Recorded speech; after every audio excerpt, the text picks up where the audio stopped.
For a moment, he thinks of Hiroshima, and the toy casts over Elm Street a thin shadow of dread.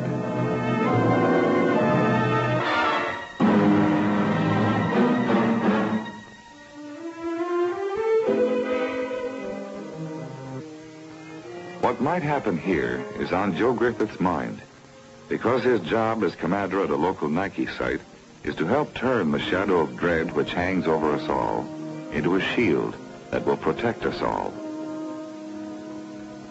This shield is a system of men and machines called NIKE HERCULES, which very simply consists of detection and guidance elements located on the ground.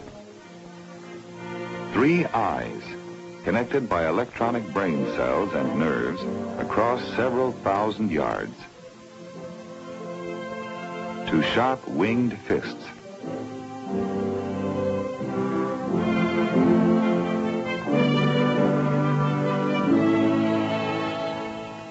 The fists can strike fast and high, and they contain a small new atomic device which can safely defend us against fleets of high-flying bombers carrying atomic weapons.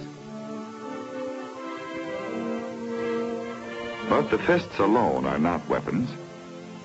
They are only part of a weapons system which coordinates missile, radar, and ground guidance to find, follow, and destroy the enemy. Inside a steel skull nearby, an electronic brain receives information night and day. One radar eye searches and finds the enemy and reports his position. Then another radar turns and seizes upon the target, following it as it approaches and reporting its every maneuver to the computer, while a third radar tells the missile what to do. At the proper moment, the battery commander gives the order to fire. As the missile flies, the computer guides it, and if the target tries to get away, changes the missile's course and commands the target's destruction.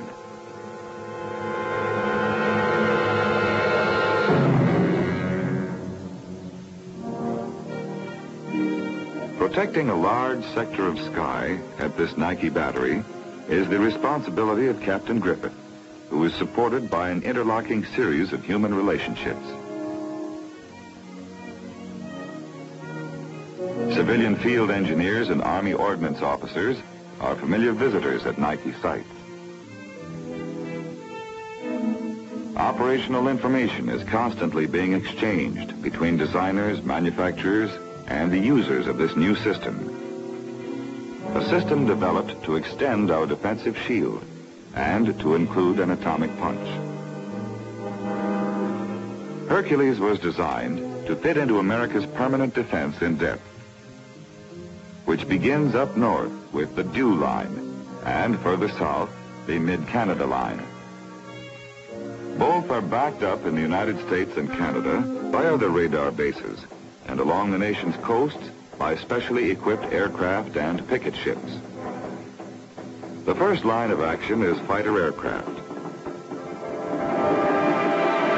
and the last, Nike batteries, which guard American factories, cities, and retaliatory bases in an interlocking circle of defense rings, forming a defensive shield.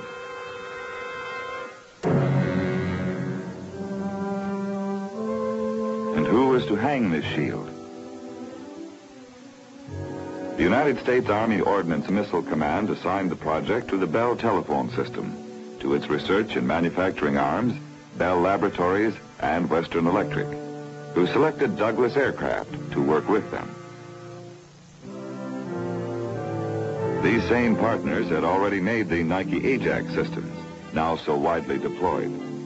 They were to use many ideas and much equipment from Ajax in producing a new missile big enough to carry the secret atomic device, outlined here as a red cylinder, which could destroy a whole fleet of planes at a blow.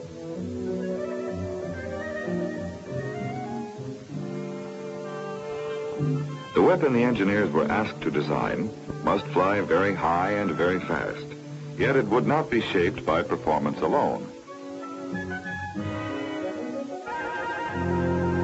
It must also be as simple as possible to make, so that it would be ready to defend us before new enemy planes were ready to attack, and as easy as possible to carry and install and fire in every climate, so that our Army could use its high, fast trajectory and its deadly striking power wherever it might fight.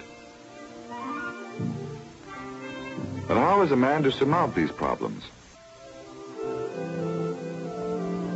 Only by mounting the broad shoulders of men who have come before him. So the engineers turned first to Faraday and Rayleigh and other pioneer physicists like Maxwell, Heaviside, and Hertz, and the more recent work of their own colleagues. Only in the towering achievements in the pages of the past could they find the stature a man needs to see off into the future. The first step into the future was taken at the Bell Telephone Laboratories, where electronic equipment could simulate a battle between a plane of the future and a defensive missile system of the future. The direction and performance of both target and weapon were stored in electronic brains.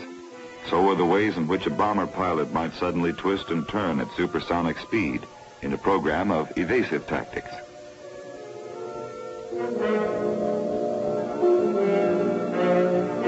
Now the battle between missile and aircraft was launched, and the whole sky reduced electronically to a sheet of paper.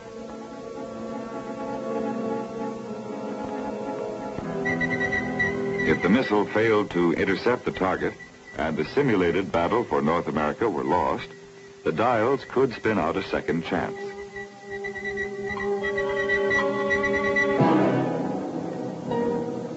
As the months passed, the new thin red line of our nation's defense took on a more solid shape in testing grounds across the country.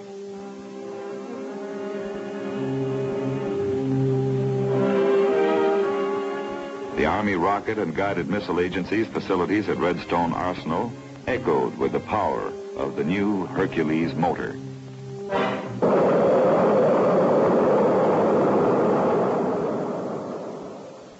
Not long after, in deepest secrecy at the White Sands Missile Range, part of the U.S. Army Missile Command in a desert in New Mexico, the first experimental model of NIKE Hercules was assembled.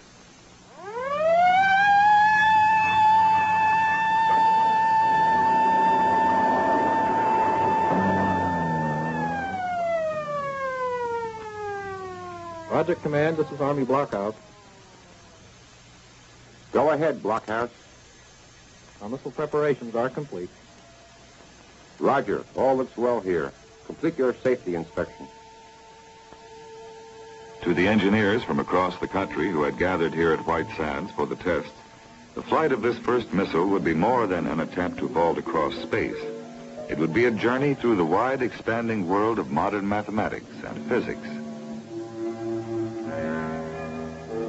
When the safety engineer had made sure the area was clear, they would put to the test not only steel and instruments, but ideas, formulae, months of calculations.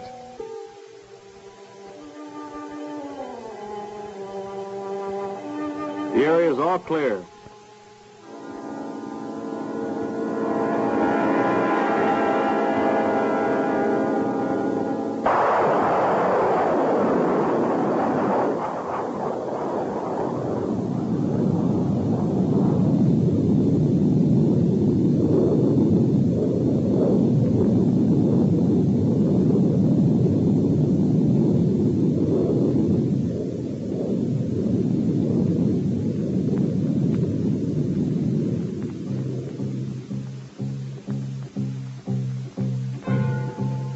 As design and manufacturing engineers and military experts watched the rising track of the missile toward its target on the right, the full story of the experimental flight, which they would later study from many different points of view, was being recorded electronically to the last split second.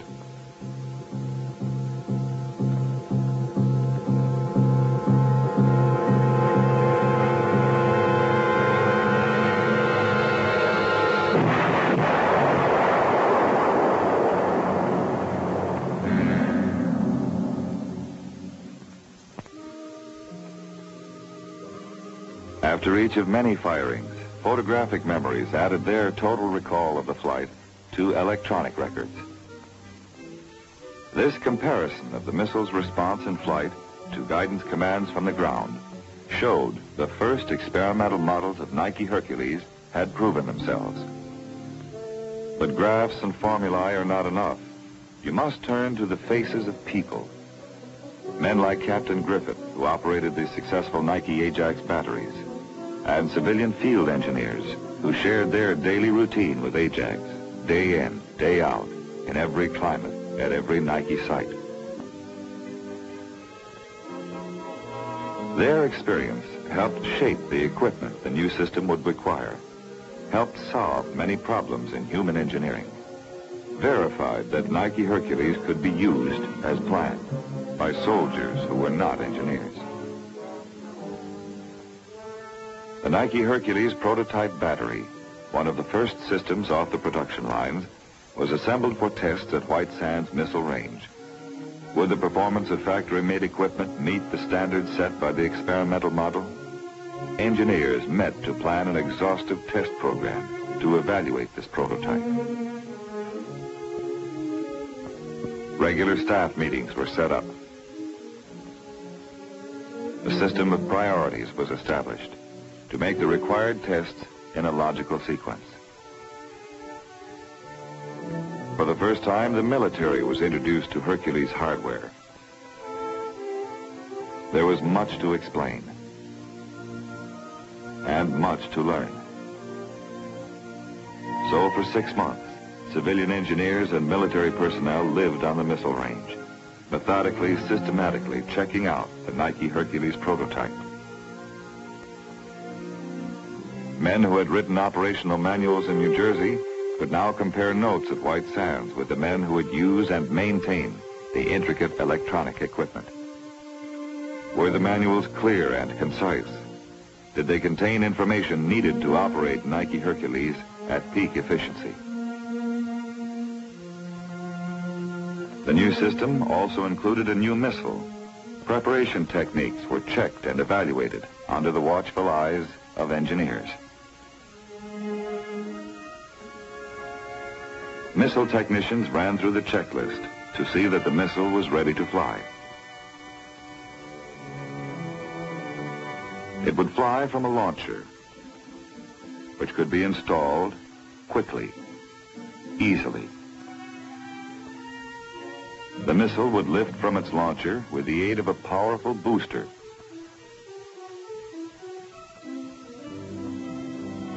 When booster and missile were joined, the missile would be ready for flight, ready to receive guidance to its target.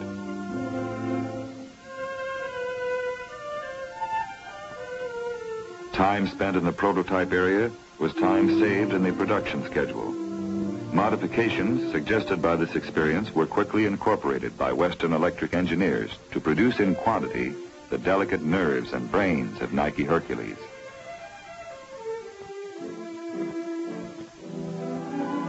There were many problems in manufacturing the complex new missile system.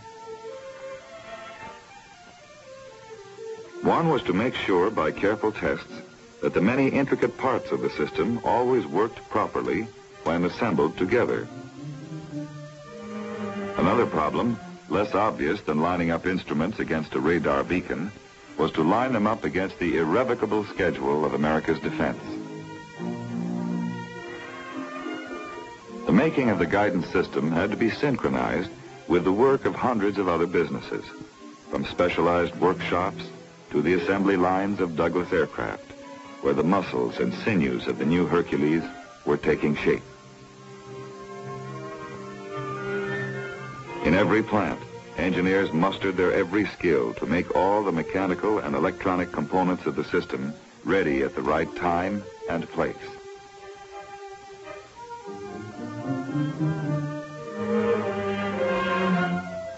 Yet machinery, however punctually assembled and stockpiled for delivery, was only part of NIKE Hercules. Useless without the other, greater part, the missile men.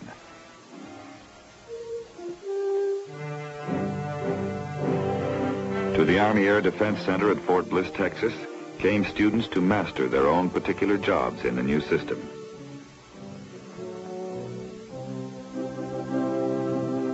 At first, all seemed deceptively simple. They learned that NIKE HERCULES is a guided missile, guided by commands from a control center on the ground. That the parts of each missile would come to them almost ready to fly. They would simply put them together in an assembly area and then store them in underground launchers, side by side with smaller Ajax missiles.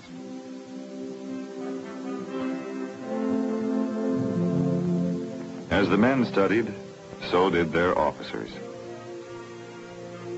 Each officer, like Captain Griffith, would have to know in detail how the entire system works, how it decides where the enemy is, chooses a missile, fires it, guides it. Captain Griffith learned that he would always share the specialized knowledge of civilian and military experts, but that he could never share the responsibility for making the system work. He must possess and instill in his men the special, rigorous discipline of the intellect which modern war requires.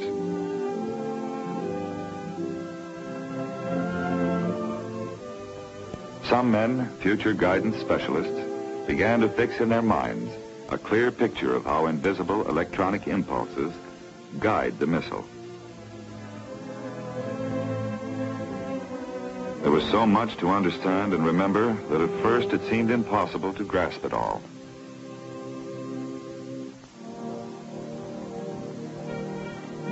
These youthful guidance technicians, used to looking at things with their own eyes, had to learn to use the radar eyes which modern war demands. Soon these men would gain confidence in the use of their strange instruments, which need neither sun nor searchlight to see by. Other men became launcher specialists, crewmen who would know how to keep the missiles continually ready to fire.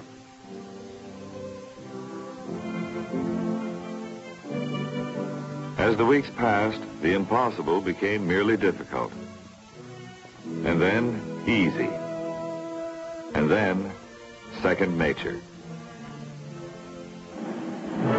Finally, these soldier technicians and officers assembled for the first time to form NIKE HERCULES batteries.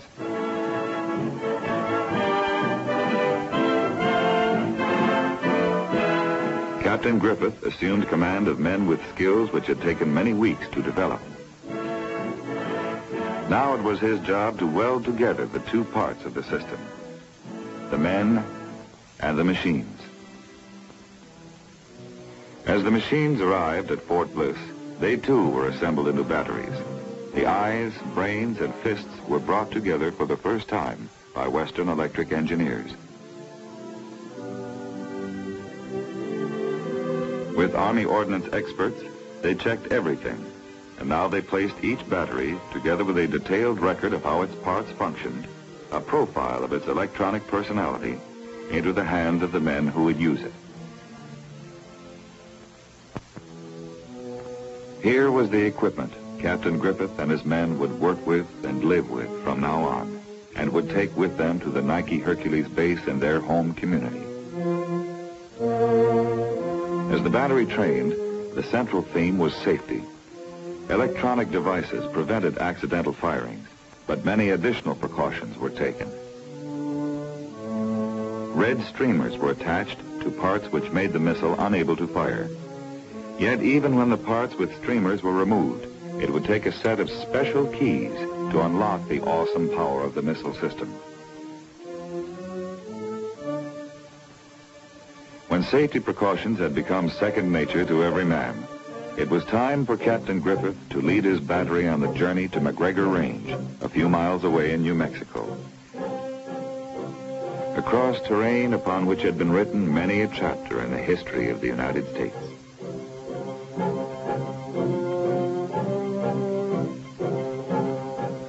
Much had changed since the cavalrymen unhitched their wagons here long ago.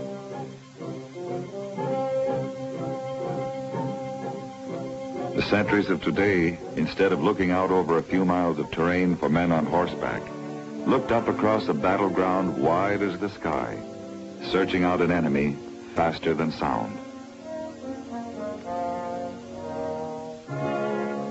The soldiers in the trailers were preparing not for a skirmish, but for a battle for survival.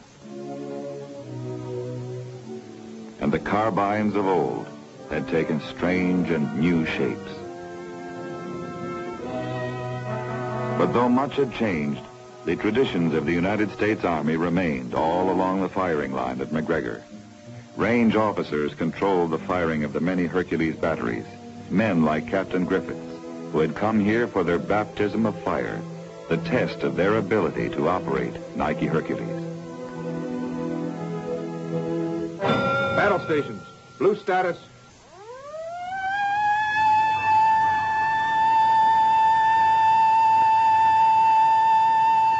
Acquisition present. Computer present. TTR present. NKR present. Blue status received in the launching area. Launch platoon present. On deck.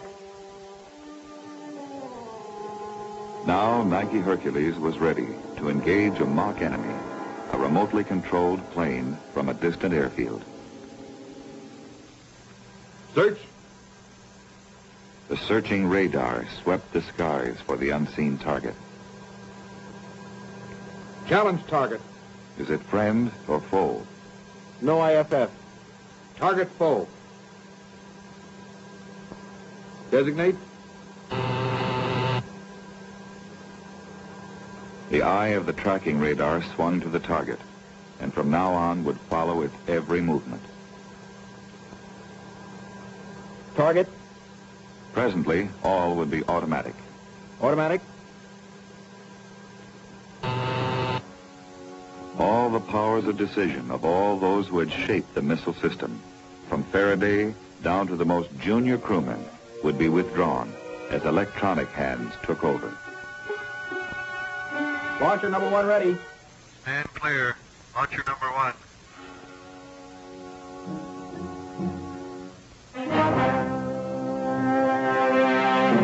This is what it would be like near our great cities and with the Army overseas if on some awful day the enemy attacked in earnest.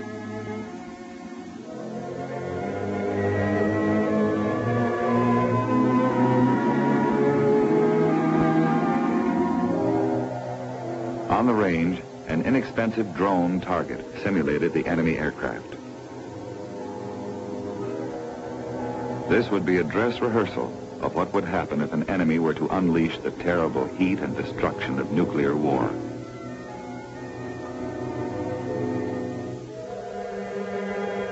Only when the final careful details were complete would the safety keys release the readied missile to the radar waiting to guide it in its flight. Now there was only time enough left for the final finger exercises.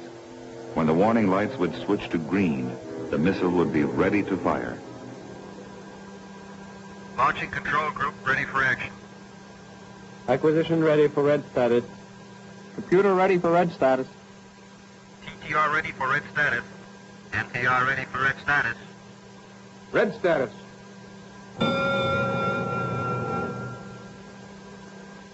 Section A selected.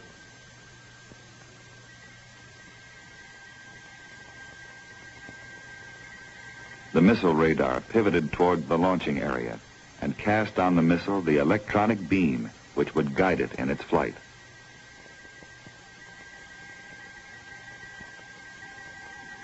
Site 2-3, request clearance to fire.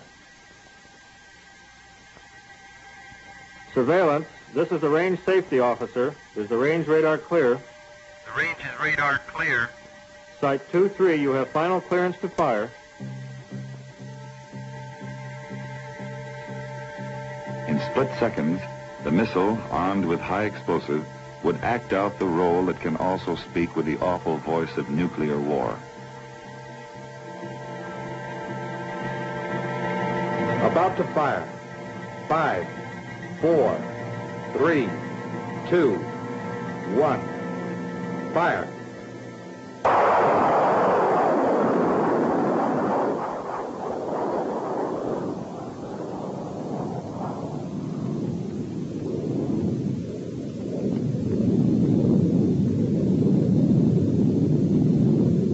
40 seconds to intercept.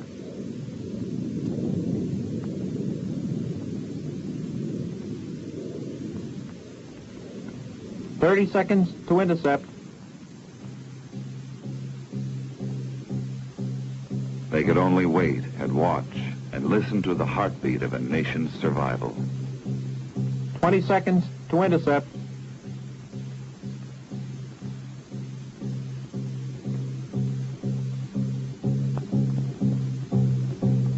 Five, 4, 3, 2, 1.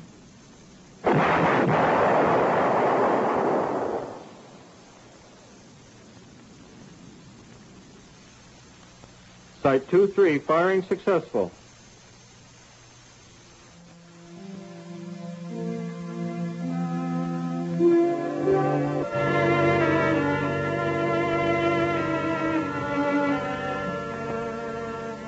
Elm Street dons the peaceful cloak of evening and prepares for another night of rest.